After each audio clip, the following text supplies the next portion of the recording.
Good evening. I appreciate the opportunity to speak directly to the American people tonight about how we can end this shutdown and meet the needs of the American people. Sadly, much of what we heard from President Trump throughout this senseless shutdown has been full of misinformation and even malice. The president has chosen fear. We want to start with the facts. The fact is, on the very first day of this Congress, House Democrats passed Senate Republican legislation to reopen government and fund smart, effective border security solutions. But the president is rejecting these bipartisan bills which would reopen government over his obsession with forcing American taxpayers to waste billions of dollars on an expensive and ineffective wall, a wall he always promised Mexico would pay for. The fact is, President Trump has chosen to hold hostage critical services for the health, safety, and well-being of the American people and withhold the paychecks of 800,000 innocent workers across the nation, many of them veterans. He promised to keep government shut down for months or years, no matter whom it hurts. That's just plain wrong. The fact is, we all agree we need to secure our borders while honoring our values. We can build the infrastructure and roads at our ports of entry. We can install new technology to scan cars and trucks for drugs coming into our nation. We can hire the personnel we need to facilitate trade and immigration at the border. We can fund more innovation to detect unauthorized crossings. The fact is, the women and children at the border are not a security threat. They are a humanitarian challenge, a challenge that President Trump's own cruel and counterproductive policies have only deepened.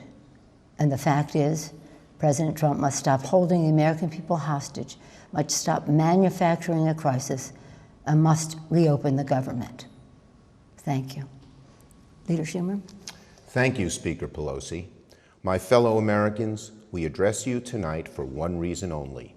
The President of the United States, having failed to get Mexico to pay for his ineffective, unnecessary border wall, and unable to convince the Congress or the American people to foot the bill, has shut down the government.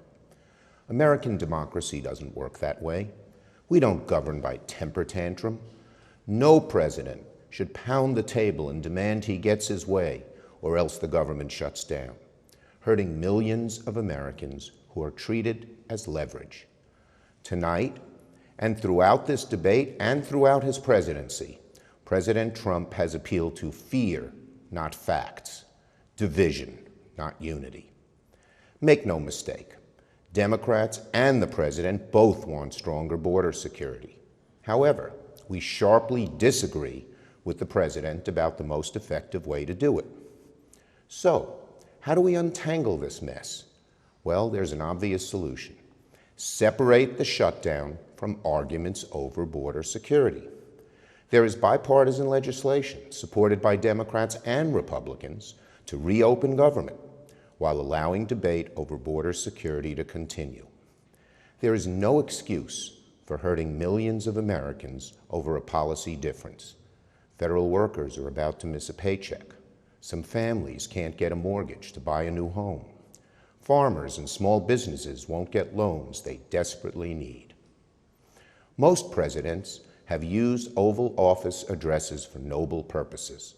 This president just used the backdrop of the Oval Office to manufacture a crisis, stoke fear, and divert attention from the turmoil in his administration. My fellow Americans, there is no challenge so great that our nation cannot rise to meet it. We can reopen the government and continue to work through disagreements over policy. We can secure our border without an ineffective, expensive wall. And we can welcome legal immigrants and refugees without compromising safety and security. The symbol of America should be the Statue of Liberty, not a 30-foot wall. So our suggestion is a simple one. Mr. President, reopen the government and we can work to resolve our differences over border security, but end this shutdown now. Thank you.